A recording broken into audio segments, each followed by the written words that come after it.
আলহামদুলিল্লাহি রাব্বিল আলামিন ওয়াল আকিবাতু লিল মুত্তাকিন ওয়াসসালাতু ওয়াসসালামু আলা খাইরি খালকিহি মুহাম্মাদিন ওয়া আলিহি ওয়া আসহাবিহি আজমাইন, আম্মা বাদ। দিনী ভাইয়ের আমার, আমরা জানি যে মহান রব্বুল আলামিন কোরআনুল কারীমের ভিতরে অনেক কিসসা কাহিনী বর্ণনা করেছেন এবং সেই কিসসা কাহিনী বর্ণনার পিছনে বিশেষ করে আগের উম্মত এবং আগের জাতিদের কিসসা কাহিনী এবং তার সাথে সাথে নবী এবং রসুলদের কিসসা কাহিনী আল্লাহ রাব্বুল আলামিন কোরআনুল কারীমের ভিতরে বর্ণনা করেছেন।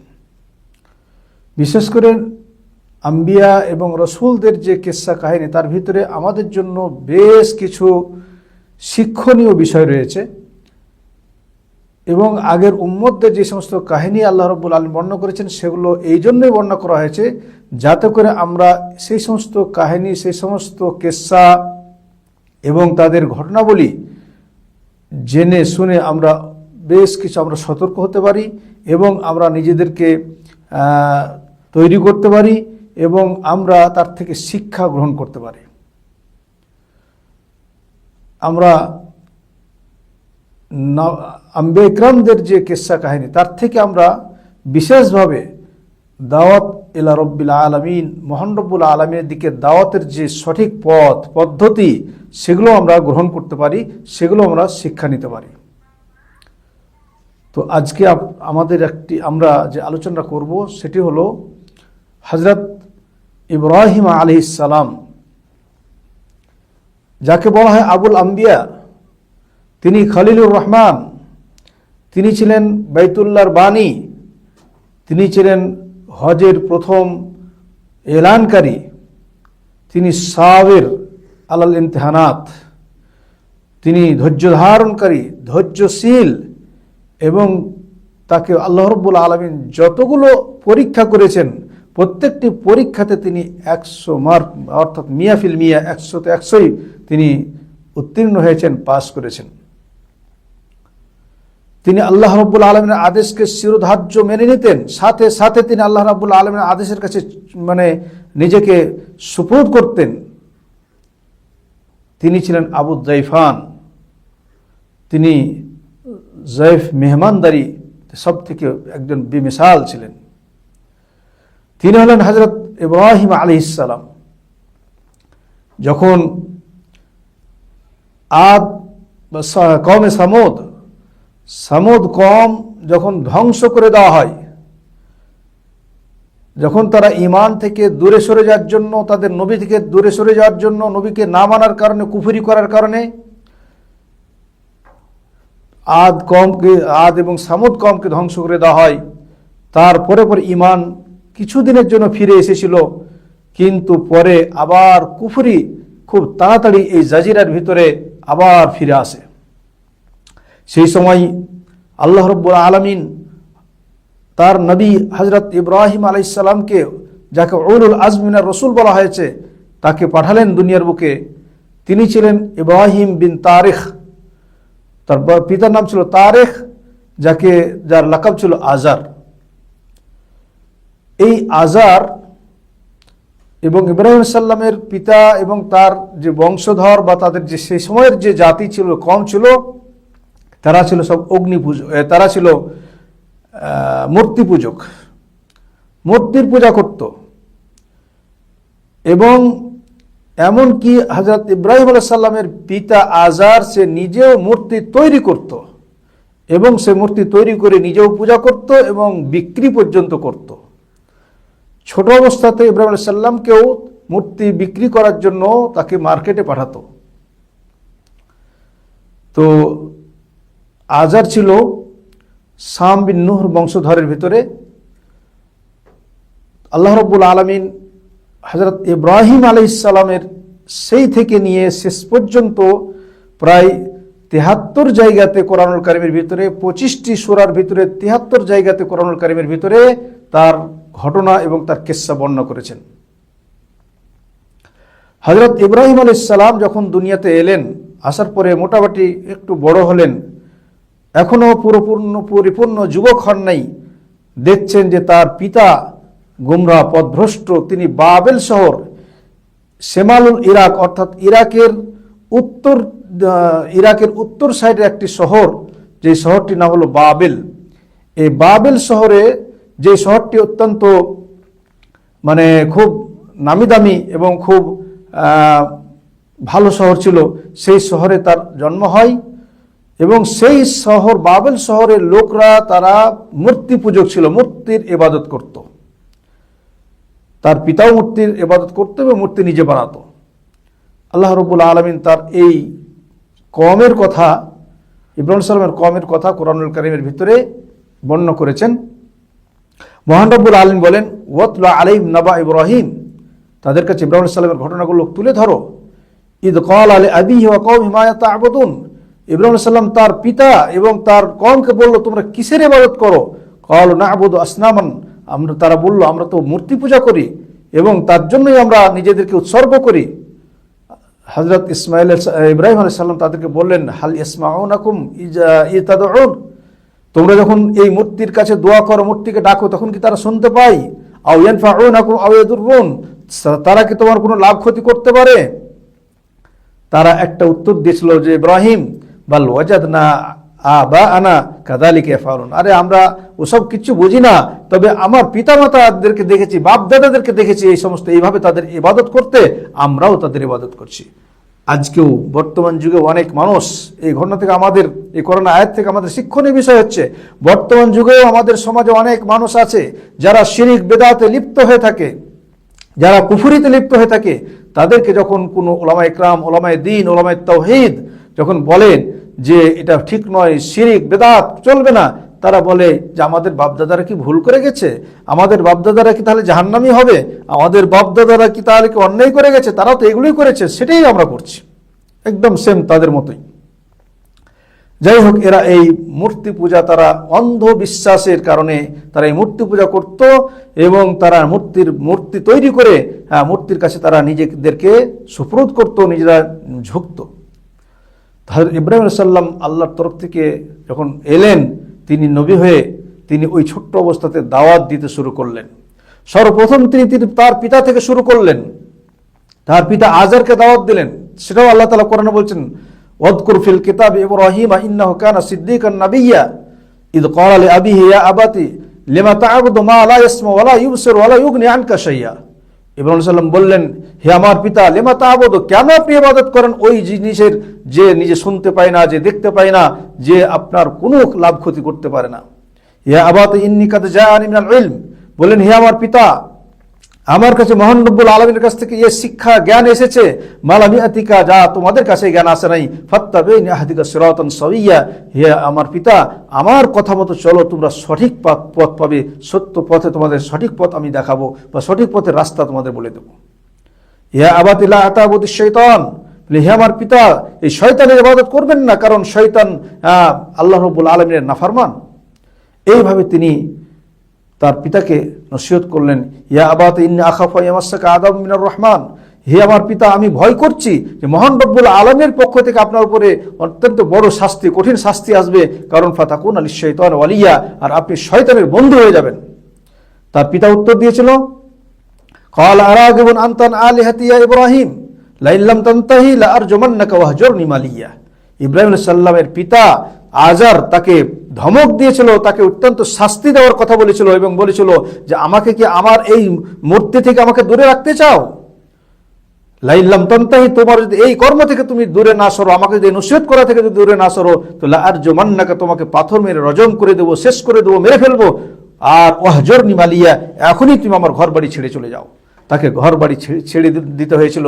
ইব্রাহিম আলাইহিস সালাম সাথে সাথে তিনি বলেন, ঠিক আছে, তোমার মতো এই মূর্তি পূজা তো আমি করবই না, বরং এই তোমাকে আমি নসিহত করছি যে শয়তানের ভাই না হতে চাও, মহান রব্বুল আলামিনের আযাবের অধিকারী না হতে চাও, তাহলে তুমি তাড়াতাড়ি ছেড়ে চলে এসো, আমার কথা মেনে নাও, তাহলে তোমার পরিত্রাণ আছে। তিনি বলেছিলেন, না, তুমি আমার ঘর বাড়ি ছেড়ে চলে যাও, তুমি এত বড় তোমার সাহস যে তুমি আমাকে এই ধরনের কথা বলো, আমার মূর্তি ছেড়ে দিতে বলো, না, তুমি আমার ঘর বাড়ি ছেড়ে চলে যাও। তাকে ঘর থেকে বের করে দেওয়া হয়েছিল। ইব্রাহিম সাল্লাম ওই অবস্থাতে, তখনও তার বয়স 15 বছর, মোটামুটি 14-15 বছর বয়স। তিনি বলেছিলেন কালা সালামুন আলাইকা আস্তাগফিরুল্লাহ রব্বি, তাকে সালাম দিয়ে বেরিয়ে গেলেন, ঠিক আছে আমি বেরিয়ে গেলাম তোমার ঘর থেকে, আমার ঘর থেকে বের করে দিলে বেরিয়ে গেলাম, তবে আল্লাহর কাছে তোমার জন্য আমি ক্ষমা প্রার্থনা করব, ইন্নাহু কানা বি হাফিয়া। তো যাই হোক, পরে যখন ইব্রাহিম সাল্লাম বুঝতে পারলেন যে না এ আল্লাহর দুশমন, শত্রু, তখন তিনি তার সেটা থেকেও দূরে সরে গেলেন। তিনি বলেছিলেন যে আমি তোমার কাছে মাগফিরাত করব, কিন্তু আল্লাহর কাছে মাগফিরাত করব, কিন্তু আল্লাহ রাব্বুল আলামিন পরে বললেন যে ইব্রাহিম সাল্লামকে যখন বুঝতে পারলেন মা কানা লিন নবী ওয়াল্লাযিনা আমানু ইস্তাগফিরু লিল মুশরিকিন, কোন মুমিন বা নবীদের জন্য জায়েজ নয় যে সে মুশরিকের জন্য সুপারিশ করবে, ইস্তেগফার করবে, ক্ষমা প্রার্থনা করবে, ওয়ালাউ কান উলি কুরবা, সে যদিও নিজের আত্মীয়স্বজন হয়, অত্যন্ত নিকট আত্মীয় হয়, মিন বাদ মা তাবায়্যানা লাহুম আন্নাহুম আসহাবুল জাহিম, যে তারা জাহান্নামী হয়ে গেছে, এই জিনিসটা জানার পরে কোনো মুশরিকের, কোনো নবী বা রাসূলের জন্য, কোনো মুমিনদের জন্য জায়েজ নয় যে সে মুশরিকের জন্য এই ইস্তেগফার করে আল্লাহর কাছে। আর ইব্রাহিম আলাইহিস সালাম যে ইস্তেগফার করার জন্য বলেছিলেন ইল্লা মাউইদাতুন ওয়াদাহা, সে একটা সময়ের জন্য যে ওয়াদা দিয়েছিলেন, তো এটা সামান্য সময়ের জন্য, কিন্তু ফালাম্মা তাবায়্যানা লাহু আন্নাহু আদুব্বুল লিল্লাহ, যখন তিনি বুঝতে পারলেন যে আমার বাবা আল্লাহর শত্রু, তাবাররা মিনহু, তিনি তাতে বলেন তোমার থেকে আমি দূরে সরে গেলাম, আমি কারণ কোনো মুশরিকের জন্য দোয়া করা ঠিক নয়। যাই হোক, ইব্রাহিম আলাইহিস সালাম এইভাবে তিনি তার পিতার সাথে এবং পিতাকে দাওয়াত দিলেন, কিন্তু পিতা তাকে ঘর থেকে বের করে দিল। তিনি সব আল্লাহ রাব্বুল আলামিনের জন্য সব স্বীকার করলেন, ত্যাগ স্বীকার করলেন, নিজের ঘর ছেড়ে দিতে বাধ্য হলেন, ছেড়ে দিলেন, সাথে সাথে পিতার কাছ থেকে সরে গেলেন। কিন্তু তিনি আবার নিজের কওমকে দাওয়াত দিতে শুরু করলেন, বলে না আমার এই মানুষদেরকে দাওয়াত দিতে হবে, তারাও আজকে এই গুমরাহির ভিতরে পড়ে আছে। তো ইব্রাহিম আলাইহিস সালাম এরপরে তিনি তার কওমকে দাওয়াত দেওয়ার জন্য বিভিন্ন পন্থা অবলম্বন করলেন, কারণ আল্লাহ রাব্বুল আলামিন ইব্রাহিম আলাইহিস সালামকে ভালোবেসেছিলেন, ইব্রাহিম আলাইহিস সালামকে খলিল বলে, নিজের বন্ধু বলে তাকে সম্মানিত করেছিলেন। তো ইব্রাহিম আলাইহিস সালামকে খলিলুর রহমান বা খুল্লা, আল্লাহ রাব্বুল আলামিনের মহব্বত, ভালোবাসা এবং খলিল, বন্ধু হিসাবে তাকে গণ্য করা হয়েছিল। তখন ইব্রাহিম আলাইহিস সালামের বয়স 16 বছর। ইব্রাহিম আলাইহিস সালাম চিন্তা ভাবনা করতে লাগলেন যে কিভাবে এই সমাজ থেকে এই দুরাচার, এই নোংরামি, এই আল্লাহ রাব্বুল আলামিনের শরীয়ত বিরোধী এবং আল্লাহ বিরোধী, আল্লাহর ইবাদত বিরোধী শিরককে আমি কিভাবে এখান থেকে তছনছ করতে পারি, ধ্বংস করতে পারি, শেষ করতে পারি, এবং এই মূর্তিকে কিভাবে ধ্বংস করতে পারি এখান থেকে, এই চিন্তায় তিনি মগ্ন হয়ে গেলেন। একদিন তিনি সুযোগ নিলেন, এক ঈদের দিন, খুশির দিন, সেই মদিনা শহরের লোকরা সবাই মূর্তির পূজাতে ব্যস্ত, সেই সময়ে একবার তাদের একটা ঈদের খুশির দিন এলো, কোনো জায়গায় তাদের মেলা, তো সেখানে তারা কি করলো, ওই সময়ে কিছু খাবার টাবার মূর্তির সামনে বরকতের জন্য রেখে তারা ওই মেলাতে বা তাদের মূর্তি তাদের ঈদের খুশির ময়দানে সবাই মিলে গিয়ে হাজির হলো। সেই সময় ইব্রাহিম আলাইহিস সালামকে তারা ডেকেছিল, কিন্তু তিনি বলেছিলেন ইন্নী মারিদ, আমি অসুস্থ। ইব্রাহিম আলাইহিস সালাম আসলে মানসিক অসুস্থ ছিলেন, যে এই যে অবস্থা, এই অবস্থাকে কিভাবে আমি পরিবর্তন করতে পারি, এই চিন্তায় চিন্তিত ছিলেন।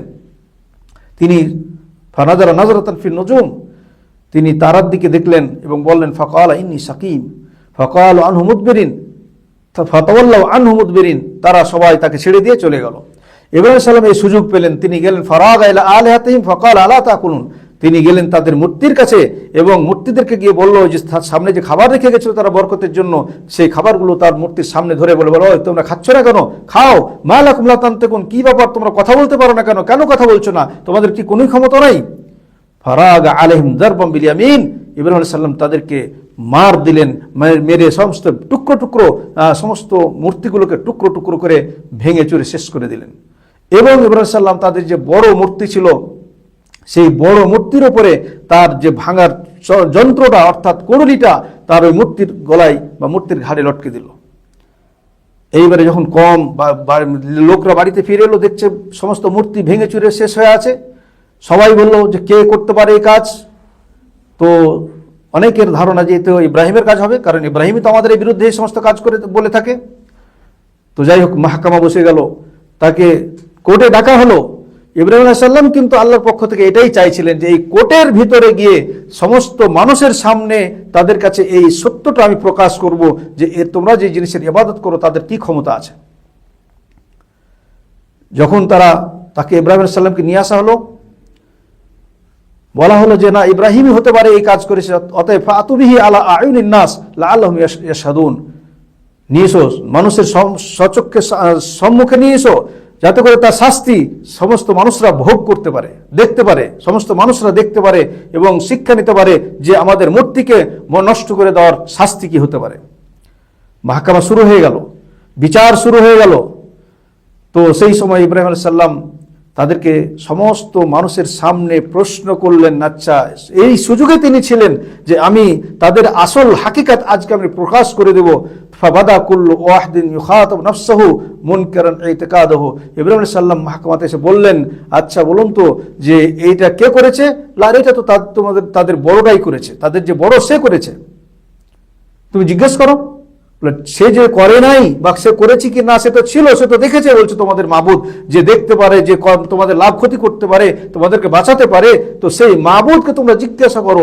তো তাদের বড়টা তার ঘাড়ে কুড়ুলি ছিল, অতএব সেই এই কাজ করেছে, তাকে জিজ্ঞাসা করো। সবার মনের ভিতরে একটা চিন্তা ভাবনা এলো, সবাই চিন্তিত যে তাই তো, হ্যাঁ আমরা কিভাবে জিজ্ঞাসা করবো, সে তো কোনো কথা বলতে পারে না। এখান থেকেই ইব্রাহিম আলাইহিস সালাম তাদের মনের ভিতরে এটা ঢোকাতে চেয়েছেন, দিতে চেয়েছেন, দেখো যাদেরকে তুমি ইবাদত করো, যার তোমরা যে মূর্তির পূজা করো, যাকে অনেক বড় মূর্তি ভাবো, বড় মাবুদ ভাবো, তারা তো তোমার কোনো লাভ ক্ষতি করতে পারে না, উপকার করতে পারে না। এই চিন্তাটা প্রত্যেকটা মানুষের ইতিকাদ বিশ্বাসে ঢোকানোর জন্য। এবং তারা শেষ পর্যন্ত বুঝতে পারলো যে না, আমরা অন্যায় করেছি, ভুল করেছি, আমরা ভুল পথে আছি, কারণ তাদের কোনো ক্ষমতা নেই। তারপরেও তারা কি করলো, নিজের জ্ঞানকে বিসর্জন দিয়ে, নিজের জ্ঞানকে পায়ের তলে দাবিয়ে তারা সমস্ত তাদের অবস্থাকে ইনকার করে তারা বলল যে ক্বালু আনতা ফাআলতা হাযা বিআলিহাতিনা ইব্রাহিম, ইব্রাহিম তুমি আমাদের মাবুদের সাথে এই কাজ করেছো। ক্বালা বাল ফাআলাহু কাবীরুহুম, বলে না, তাদের বড় সে করেছে। হাযা ফাসআলুহুম ইন কানু ইয়ানতিকুন, সে যদি কথা বলতে পারে তারা তোমাদের মূর্তিকে জিজ্ঞাসা করে নাও। ফারাজাউ ইলা আনফুসিহিম ফাকালু ইন্নাকুম আনতুম যালিমুন, নিজেরা চিন্তা ভাবনা করলো যে না, আমরাই তো জালিম, আমরা তো জালিম। সুম্মা নুকিসু আলা রুসিহিম, তারা লজ্জিত হলো, লজ্জিত হওয়ার পরেও লাকাদ আলিমতা মা হাউলাই ইয়ানতিকুন, আরে বলে তুমি তো জানো যে এরা তো কথা বলতে পারে না। ইব্রাহিম আলাইহিস সালামের সাথে তারা হেরে গেল এবং ছোট হলো, লজ্জিত হয়ে মাথা নত করে তারা স্বীকার করতে বাধ্য হলো যে না, এরা তো কথা বলতে পারে না। তো ইব্রাহিম আলাইহিস সালাম এই সুযোগ খুঁজলেন এবং এই সুযোগে তিনি বললেন, আতা'বুদুনা মিন দুনিল্লাহ মা লা ইয়ানফাউকুম শাইউন ওয়া লা ইয়াদুররুকুম, তোমরা ওই জাতির ইবাদত করো, ওই জিনিসের ইবাদত করো, ওই আল্লাহ ছাড়া অন্য জিনিসের ইবাদত করো যা তোমাদেরকে কোনো লাভ দিতে পারে না, তোমাদের কোনো ক্ষতি করতে পারে না। উফিল লাকুম, তোমাদের জন্য খারাপই হোক, তোমরা কি তো হাই হাই আফসোস, তোমাদের জন্য আফসোস। ওয়া লিমা তা'বুদুনা মিন দুনিল্লাহি আফালা তাআকিলুন, তোমরা আল্লাহ ছাড়া অন্য কারো ইবাদত কেন করো, তোমরা কি বুঝো না? ইব্রাহিম সাল্লাম এই সমস্ত জজের সামনে মাহকামার ভিতরে এইভাবে তিনি ফয়সালা দিলেন এবং তারা লজ্জিত হয়ে ছোট হয়ে গেল। ছোট হয়ে যাওয়ার পরে এখন শেষ পর্যন্ত তারা কি করবে? ইব্রাহিম সাল্লামের কাছে তো হেরে গেল, হেরে যাওয়ার পর লজ্জিত হলো, কিন্তু শেষ পর্যন্ত তারা বলল না, এই ইব্রাহিমকে আর বাঁচিয়ে রাখা যাবে না। শেষ পর্যন্ত তারা চেষ্টা করলো যে ইব্রাহিমকে এখন মেরে শেষ করে দিতে হবে, দুনিয়া থেকে বিদায় দিতে হবে, না হলে আমাদের মূর্তি বা আমাদের নিজেদেরকে লজ্জিত হতে হচ্ছে, আমাদের মূর্তির অবমাননা হচ্ছে। এই জন্য সবাই মিলে চিন্তা ভাবনা করে তারা কি করলো, এক পাহাড়ি এলাকাতে ঘিরে আগুন জ্বালালো এবং আগুন জ্বালিয়ে তারা চিন্তা ভাবনা করলো যে ইব্রাহিম আলাইহিস সালামকে আগুনে ফেলে তাকে পুড়িয়ে শেষ করে দেব। শেষ পর্যন্ত তাই হলো, তারা নিয়ে গেল ইব্রাহিম আলাইহিস সালামকে মিনজানিক দিয়ে আগুনের ভিতরে ফেলে দেওয়া হলো। আগুন দাউ দাউ করে জ্বলছে। ইব্রাহিম আলাইহিস সালাম সেই সময় আল্লাহর কাছে দোয়া করেছিলেন, যেমন একজন অসহায় ব্যক্তি দোয়া করে, তিনি বলেছিলেন হাসবুনাল্লাহু ওয়া নি'মাল ওয়াকিল, হাসবুনাল্লাহু ওয়া নি'মাল ওয়াকিল। এই দোয়া তিনি বারবার করতেছিলেন যে সেই আল্লাহ রাব্বুল আলামিন আমাদের জন্য যথেষ্ট, তিনি হচ্ছেন আমাদের আসল কারসাজ। এইভাবে তিনি দোয়া করলেন। সেই সময় রিওয়ায়াতে পাওয়া যায় যে হযরত জিবরিল আলাইহিস সালাম ইব্রাহিম আলাইহিস সালামের কাছে এসে বলেন, হাল্লাকা মিন হাজা, ইব্রাহিম তোমার কোনো প্রয়োজন আছে বলো, আমাকে বলো। তো ইব্রাহিম আলাইহিস সালাম তখন উত্তর দিয়েছিলেন, আমা এলাইকা ফালা, বলে না না তোমার কাছে আমার কোনো দরকার নেই, তবে আম্মা এলাইকা ফালা ও আম্মা ইলাল্লাহি ফানি'মা, হ্যাঁ, যদি আল্লাহর কাছে, হ্যাঁ অবশ্যই আল্লাহর কাছে আমার প্রয়োজন আছে, আল্লাহর প্রয়োজন আছে, কিন্তু তোমার সাহায্যের কোনো প্রয়োজন নেই, আল্লাহর সাহায্যের প্রয়োজন আছে। যখন সেই সময় বলা হয়েছে যে বৃষ্টির ফেরেশতা এসে ইব্রাহিম আলাইহিস সালামের কাছে ইজাজত চেয়েছিল যে বলুন ইউতফান্নার, আমি আগুনকে কি বন্ধ করে দেবো, মিটিয়ে দেবো, নিভিয়ে দেবো? ইব্রাহিম আলাইহিস সালাম বলছেন লাকিন আমরুল্লাহি কানা আজাব, আল্লাহ রাব্বুল আলামিনের হুকুম, আল্লাহ রাব্বুল আলামিনের ইচ্ছা, এটা অনেক বড় ইচ্ছা ছিল। আল্লাহ রাব্বুল আলামিন বললেন কুলনা ইয়া নারু কুনি বারদাম ওয়া সালামান আলা ইব্রাহিম, আল্লাহ রাব্বুল আলামিন ইব্রাহিম আলাইহিস সালামের উপরে শান্তিদায়ক আগুনকে বলেন শান্তিদায়ক ঠান্ডা হয়ে যাও, অর্থাৎ এসির মতো হয়ে যাও, ইব্রাহিম আলাইহিস সালামের যেন কোনো ক্ষতি না হয়। যাই হোক, এইভাবে ইব্রাহিম আলাইহিস সালামকে বেঁচে গেল, ইব্রাহিম আলাইহিস সালামকে ওই আগুনের ভিতরে ফেলা হলো। এই আগুনের ভিতরে ফেলার যে ঘটনা, এই ঘটনার ভিতরে অনেক বড় আমাদের ইসলামের জন্য বা মুমিনদের জন্য অনেক বড় শিক্ষণীয় এবং মুজিজা, যে আল্লাহ রাব্বুল আলামিনের হুকুম ছাড়া আগুনও কোনো কাউরি কিছু ক্ষতি করতে পারে না। কোনো সিক্কিন অর্থাৎ কোনো চাকু, কোনো ছুরি কখনো কোনো আল্লাহর হুকুম ছাড়া কাটতে পারে না, কোনো গুলি আল্লাহর হুকুম ছাড়া সে কোথাও কাউকে মারতে পারে না। এটা হচ্ছে মুমিনদের বিশ্বাস, এটা আল্লাহর হুকুম, আল্লাহর কুদরত, আল্লাহর হুকুম, আল্লাহর হাতে এই সমস্ত কিছু। যাই হোক, ইব্রাহিম আলাইহিস সালামকে যখন আগুনে ফেলা হলো, তার পশম পর্যন্ত একটি শরীরের কোনো অংশ, এমনকি তার কাপড় পর্যন্ত জ্বলে নাই, এবং তাকে যে দড়ি দিয়ে বেঁধে ফেলা হচ্ছে সে দড়িটা জ্বলে গেছিল। এখন সমস্ত মানুষরা দেখছে দূর থেকে, যাক ইব্রাহিমকে ধ্বংস করে দেওয়া হবে, শেষ করে দেওয়া হবে, ইব্রাহিম শেষ হয়ে যাবে, আগুনে পুড়ে ধ্বংস হয়ে যাবে। কিন্তু দেখলো যে না, আগুনের মাঝে ইব্রাহিম সাল্লাম সুন্দর বসে আরামসে বসে আছে, কিছুই হচ্ছে না। যখন এরপরে যখন তারা ইব্রাহিম সাল্লাম কিছু পরে সেখান থেকে আরামসে বেরিয়ে চলে এলো। এরপরেও তার কওমরা ঈমান নিয়ে আসে নাই, কিন্তু এই ঘটনা দেখার পরে আমানা লাহু লূতুন ওয়া ক্বালা ইন্নী মুহাজিরুন ইলা রাব্বি ইন্নাহু হুয়াল আজিজুল হাকিম। এই ঘটনার পরে হযরত লূত আলাইহিস সালাম, তিনি তখন নবী হন নাই, ইব্রাহিম আলাইহিস সালামের ভাতিজা, এই ঘটনা দেখে তিনি আল্লাহর দ্বীনের উপরে ঈমান নিয়ে এসেছিলেন এবং ইব্রাহিম আলাইহিস সালামের উপর ঈমান এনেছিলেন এবং বলেছিলেন ইন্নী মুহাজিরুন ইলা রাব্বি, আমি আমার আল্লাহর দিকে হিজরত করি। যাই হোক, এইভাবে ঘটনা ঘটলো। এই সমস্ত ঘটনা সব কিছু ইব্রাহিম আলাইহিস সালাম সহ্য করলেন। এইভাবে তিনি দ্বীনের দাওয়াত সামনে আগিয়ে নিয়ে গেলেন এবং এইখানে হযরত লূত আলাইহিস সালাম মুসলমান হয়ে গেলেন। এরপরে বাকি ঘটনা ইনশাআল্লাহ দ্বিতীয় পর্বে আপনাদেরকে ইনশাআল্লাহ একের পর এক শোনানো হবে। ওয়া সাল্লাল্লাহু আলা নবিয়িনা মুহাম্মদ। আসসালামু আলাইকুম ওয়া রাহমাতুল্লাহি ওয়া বারাকাতুহু।